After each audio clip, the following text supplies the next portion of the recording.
Gente querida, estamos analisando os acontecimentos que culminaram com a destruição de Jerusalém no ano 70, incluindo o templo, através da abordagem da escatologia realizada e da escatologia ortodoxa tradicional.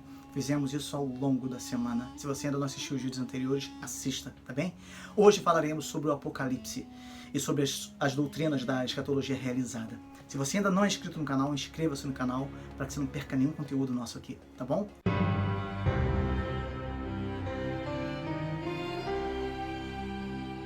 Antes de qualquer coisa, é importante que se diga que não é possível entender os conceitos da escatologia realizada através dos estudos das faculdades de teologia, mas somente através da graça de Deus revelada pelo Espírito Santo. É isso o que os seus adeptos continuamente dizem, não sou eu que estou inventando.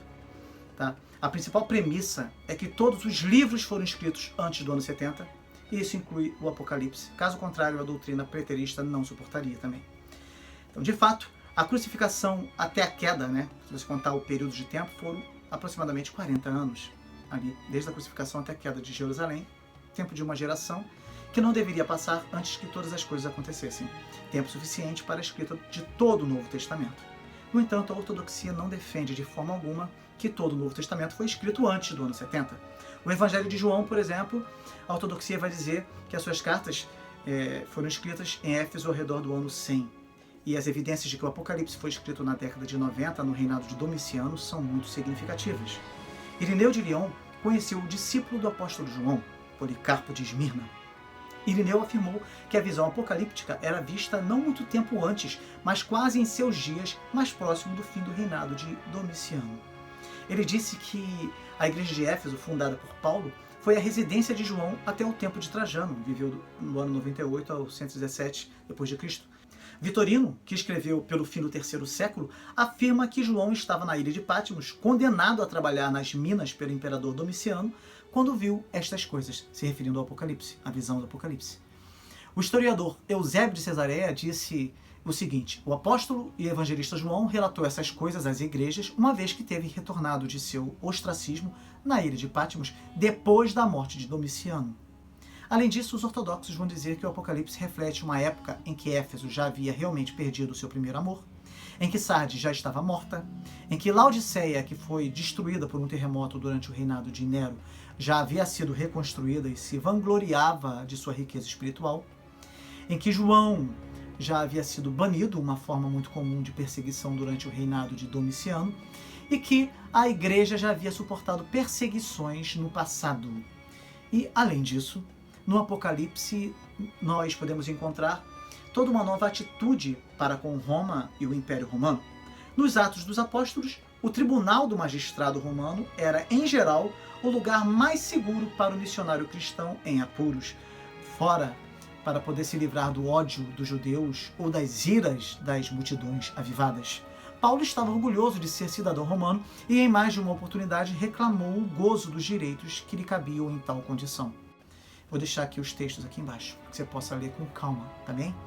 Quando Paulo escreve aos romanos, os exorta a obedecer às autoridades constituídas, porque estas tinham sido estabelecidas por Deus. A recomendação de Pedro é idêntica. Honrar ao imperador e temer a Deus são um dever cristão. Ao escrever aos Tessalonicenses, é muito provável que Paulo afirme que Roma é o único poder que controla o caos, cuja ameaça pende sobre o mundo, 2 Tessalonicenses 2, versículo 7. Mas no Apocalipse não encontramos senão um abrasado ódio para com Roma. Roma é Babilônia, a mãe das rameiras, bêbada com o sangue dos santos e os mártires. João espera com ansiedade a destruição total desta cidade e seu poder. Qual é a explicação desta forte mudança na atitude? A resposta, segundo os ortodoxos, é o desenvolvimento do culto ao imperador e as perseguições que derivam dele.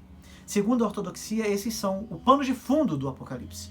E o fato do templo aparecer no capítulo 11, quando João recebe a ordem de medi-lo, isso significa apenas que, assim como a imagem da medição aparece frequentemente nas visões dos profetas, e a medição também significava a conservação e a preservação, a medição do templo significava a proteção dos fiéis de Deus durante o império dos terrores demoníacos que descerão sobre a terra. Portanto, João toma a imagem do templo e dos acontecimentos que sucederam em 70 e a espiritualiza. Quando fala do templo, não está pensando no edifício que se levantava em Jerusalém. Fazia mais de 20 anos que esse edifício não existia.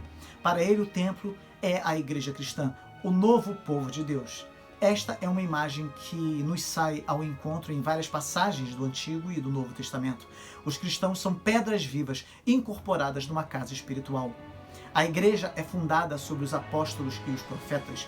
Jesus Cristo é a pedra angular. A igreja de Deus está crescendo até constituir-se no novo e santo templo de Deus. Em todas essas passagens, o templo é uma comunidade humana, o povo de Deus. E segundo os ortodoxos, o mesmo sucede no texto de Apocalipse. A medição do templo equivale simbolicamente ao selar dos santos crentes. No momento da prova mais terrível, estes serão protegidos e preservados. Mas outros, os que espiritualmente são gentios, os que estão fora da igreja, estão condenados à destruição. É interessante notar as diversas vezes que a Bíblia faz uso do número 70, simbolizando juízo, perdão, escape, salvação e etc. também. Curioso, né? Isso aponta para a importância da grande tribulação que aconteceu em 70 e que simbolizou a grande tribulação que acontecerá no fim dos tempos, segundo os ortodoxos. E agora eu gostaria de falar o que muitos aqui já sabem. Se você tem acompanhado a série O Fim dos Tempos e Apocalipse, você sabe muito bem qual a minha posição. Penso que a união do preterismo com o futurismo é uma das melhores formas de se interpretar as Sagradas Escrituras. Eu já disse em nossos estudos aqui que a ortodoxia considera assim. Não há como negar os acontecimentos de 70. No entanto, a única forma de encaixar todas as demais doutrinas escatológicas naquele evento é ir de encontro a tudo que foi defendido ao longo dos séculos pela Igreja Cristã. Veja bem, os três ramos da cronologia dos finais dos tempos que tem sido sustentado pela Igreja são o pré-milenismo, o pós-milenismo e o amilenismo. Mas, a parte das diferenças, todos concordam nas questões essenciais. Por exemplo, no caso do Apocalipse, Alcazar, um mestre jesuíta do século XVII, numa tentativa de replicar aos argumentos da Reforma, que insistiam que o livro de Apocalipse predizia a corrupção e o declínio da Igreja Católica Romana ao longo dos séculos, especialmente nos 2 capítulos dedicados à Babilônia, Alcazar, para rebater este argumento, criou um sistema de interpretação que defendia que o Apocalipse só descreve acontecimentos que aconteceram na Terra dentro do Império Romano, principalmente durante o fim do primeiro século. A opinião de Alcazar foi adotada por um bom número de escritores modernos, como Moses Stuart, A.S. Peake, Moffat, Sir William Ramsay, Simcox e outros. Estes homens defendem que o governante cuja ferida mortal foi curada é Nero e que Domiciano foi a besta do capítulo 13 de Apocalipse. É verdade que a opinião preterista deve ser aplicada em nossa interpretação das 7 igrejas, mas dizer que o restante do livro refere-se apenas a acontecimentos do primeiro século é, na verdade, negar o seu caráter profético, forçando muitas de suas declarações dentro de um molde pequeno demais para contê-las. Foi com base nesta interpretação que Charles H. Dodd, que nasceu em 1884 e morreu em 1973, ele desenvolveu a escatologia realizada. O preterismo completo é um sistema de escatologia único, com uma abordagem hermenêutica única para muitas passagens. A igreja primitiva afirmou sua crença acerca da segunda vinda de Cristo no credo apostólico. Veja só. Ao terceiro dia, Cristo ressurgiu dos mortos, subiu ao céu e está assentado à mão direita de Deus Pai Todo-Poderoso, de onde há de vir para julgar os vivos e os mortos. Agostinho de Hipona disse o seguinte: aquele dia está escondido para que todos os dias estejamos alertas. Aquele que ama a vinda do Senhor não é o que afirma estar muito distante, nem o que declara próxima, mas é quem a aguarda com fé sincera, firme esperança e amor fervoroso, esteja próxima ou longínqua. Em sua doutrina, os preteristas totais negam o credo niceno, cremos, e de novo ele há de vir com glória para julgar os vivos e os mortos, e aguardamos a ressurreição dos mortos e a vida do mundo vindouro. Amém. Negam o credo atanasiano. Todo aquele que quiser ser salvo é necessário, acima de tudo, que sustente a fé universal, a qual, a menos que cada um preserve perfeita e inviolável, certamente perecerá para sempre.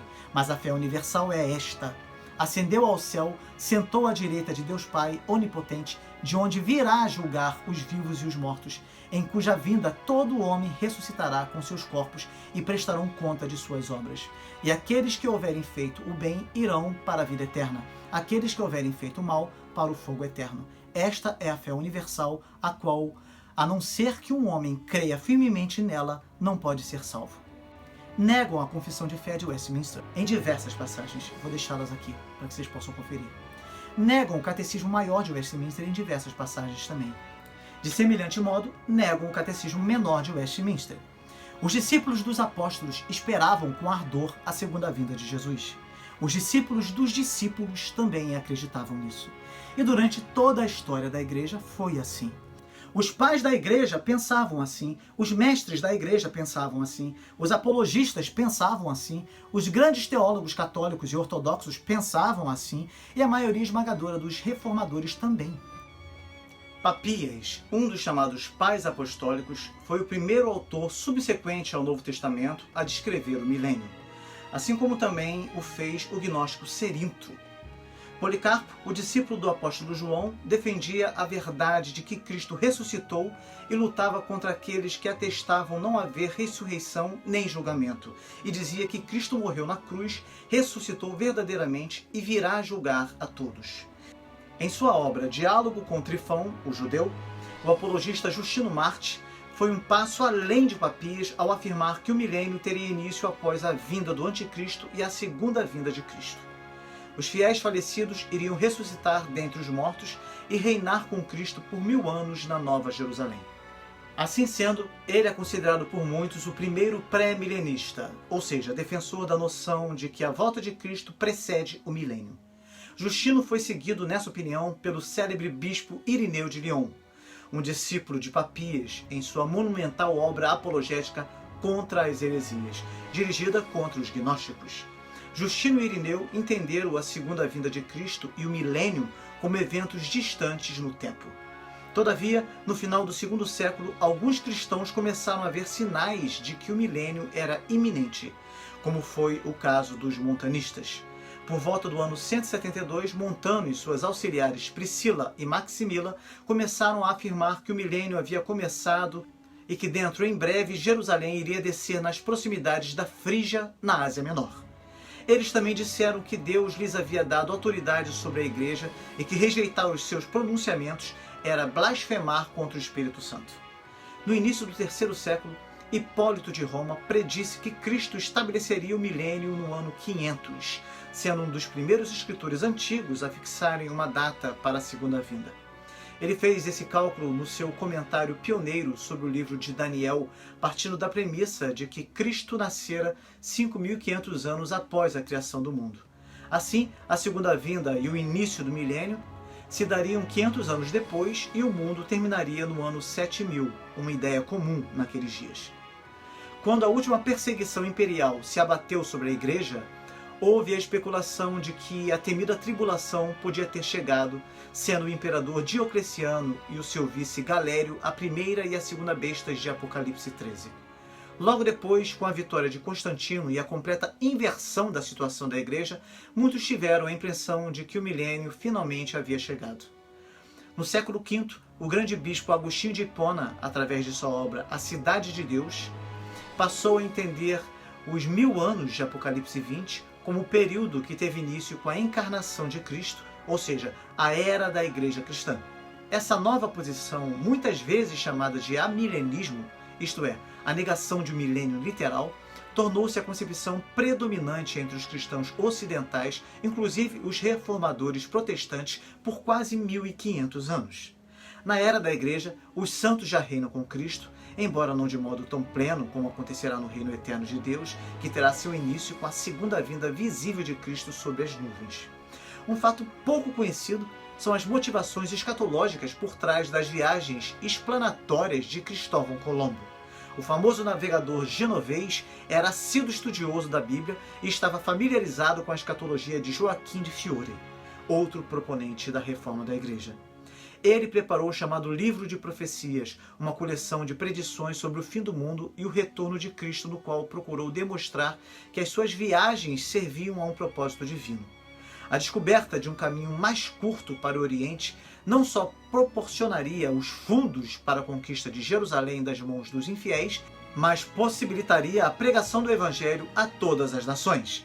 2 requisitos para a volta de Cristo.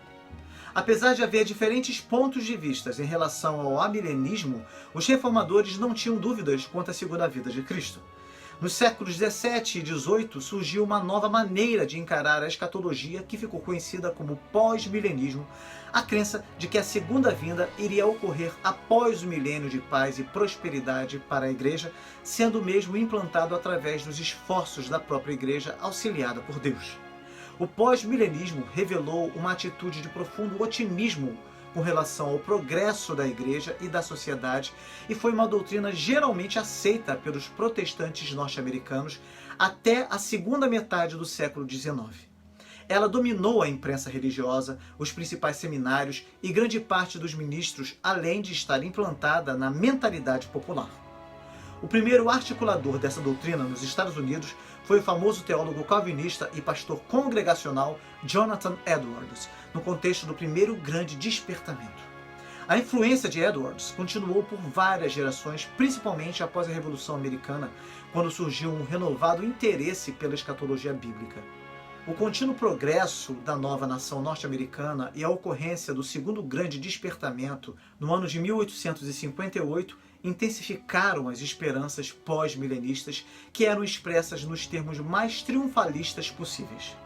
Porém, com a Guerra Civil do ano 1861 a 1865 e os grandes problemas gerados pela imigração, urbanização e industrialização, o entusiasmo pós-milenista entrou em refluxo. Seus últimos vestígios se manifestaram no movimento do evangelho social no início do século XX, que ainda insistiu em falar na conversão da sociedade e na implantação do reino de Deus na Terra. O cenário estava preparado para o retorno triunfal do velho pré-milenismo abraçado por muitos cristãos antes de Agostinho. Em meio ao pós-milenismo dominante, começaram a surgir nos Estados Unidos, ainda na primeira metade do século XIX, diversos movimentos de natureza fortemente apocalíptica, como foi o caso dos Mormons, os santos dos últimos dias, e seu profeta Joseph Smith. Outro líder influente foi William Miller, um fazendeiro da Nova Inglaterra que, através do estudo da Bíblia, especialmente de Daniel 8, versículo 14, concluiu que Cristo iria voltar no ano 1843 ou 1844.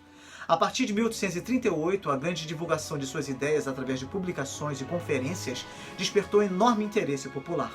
Todavia, quando as previsões de Miller não se materializaram, os seus seguidores ficaram completamente desiludidos e amargurados com ele, que morreu quase esquecido no ano de 1849. Mesmo assim, alguns de seus simpatizantes permaneceram firmes.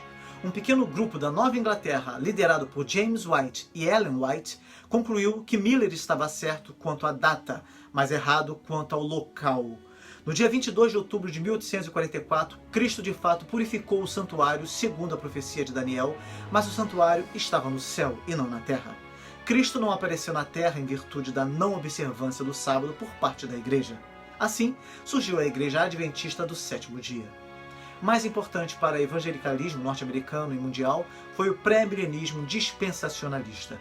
As origens desse movimento remontam ao inglês John Nelson Darby, um talentoso líder dos irmãos de Plymouth. Suas ideias foram popularizadas nos Estados Unidos por C.I. Scofield através da sua famosa Bíblia anotada. Esse sistema derivou o seu nome do fato de dividir a história em diversas eras ou dispensações. Outra peculiaridade estava na convicção de que Deus tem dois planos completamente diferentes atuando na história. Um para os judeus e outro para a igreja. Todavia, sua doutrina mais controvertida e distinta é a do arrebatamento da igreja, quando Cristo virá para os seus santos, seguido da tribulação, da consumação do plano de Deus em relação aos judeus e da segunda vinda, quando Cristo virá com os seus santos. Então virá o milênio, seguido do juízo final e dos novos céus e terra. Inicialmente, os evangélicos conservadores viram o dispensacionalismo com suspeitas. Todavia, a luta contra o liberalismo teológico aproximou os dois grupos, permitindo que os pré-milenistas fossem conquistando espaços. Em 1878, a Conferência Bíblica de Niágara aprovou uma declaração de fé que incluía, além de uma abertura para o pré-milenismo, ênfases evangélicas tradicionais como a autoridade das Escrituras e a necessidade da conversão pessoal. Apesar das suas diferenças na área da escatologia, fundamentalistas e pré-milenistas perceberam que possuíam muitas convicções comuns, o que os levou a firmar alianças por algum tempo. O pré-milenismo também foi auxiliado pelo apoio de líderes populares como o evangelista Dwight L. Moody e pela criação de institutos bíblicos. O fato é que no final do século XIX, o pré-milenismo parecia muito mais realista do que o pós-milenismo e os seus defensores apontavam para um grande número de problemas sociais como sinais dos tempos e evidências de que a sua posição era mais correta. Um dos fenômenos mais importantes da história da Igreja no século XX foi o surgimento do movimento pentecostal, que teve como uma de suas características mais distintivas o falar em línguas. Curiosamente, os estudiosos apontam para o fato de que o pentecostalismo inicial tinha como enfoque principal a segunda vinda de Cristo. Um exemplo disso é a Igreja do Evangelho Quadrangular, que tem como uma das 4 convicções básicas implícitas no seu nome a volta de Cristo. Após a Segunda Guerra Mundial, o pré-milenismo despertou um interesse sem precedentes graças a fenômenos como as armas atômicas, a criação do Estado de Israel, a Guerra Fria entre os blocos capitalista e comunista e o surgimento da União Europeia. O número de publicações sobre o tema foi impressionante, os autores oferecendo as mais diferentes interpretações dos eventos contemporâneos à luz das profecias bíblicas. Um grande campeão de vendas por muitos anos foi o livro de Hal Lindsey, A Agonia do Grande Planeta Terra, de 1970. Muitos filmes também foram produzidos nessa área, inclusive pela indústria cinematográfica secular.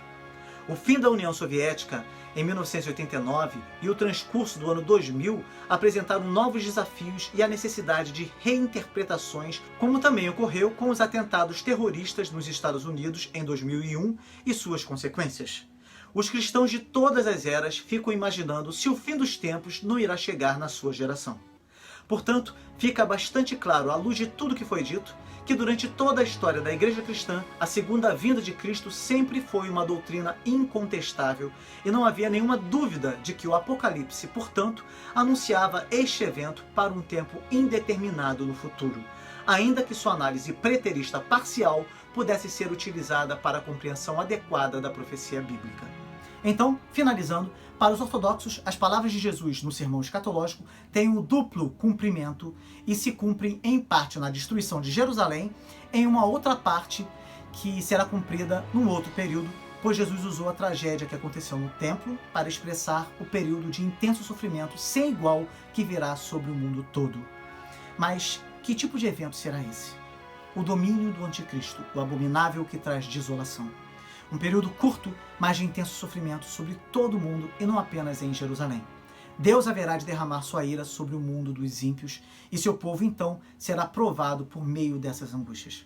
Portanto, os ortodoxos dizem que, embora Jesus tenha vindo em juízo contra Jerusalém, isso não significa o juízo final que haverá na ocasião de sua vinda, quando os anjos serão enviados para reunir os escolhidos. Mateus diz que, depois disso, ele vai sentar no trono e vai julgar o mundo. E como nada disso aconteceu, segundo os ortodoxos, a interpretação da escatologia realizada deve ser rejeitada, pois este texto se cumpre primeiramente em Jerusalém no ano 70, mas é um tipo, uma figura que aponta para aquele período ainda futuro que antecede a vinda de Jesus, o domínio do anticristo e o sofrimento da igreja. Qual a sua opinião sobre isso? Não deixe de fazer a sua opinião, de trazer a sua contribuição, porque é muito importante. Só vai enriquecer esse assunto tão atual e tão importante. Espero que vocês tenham gostado de tudo o que falamos durante essa semana. O assunto é muito extenso, mas creio que os pontos principais foram abordados. E fica a dica: cuidado, povo de Deus.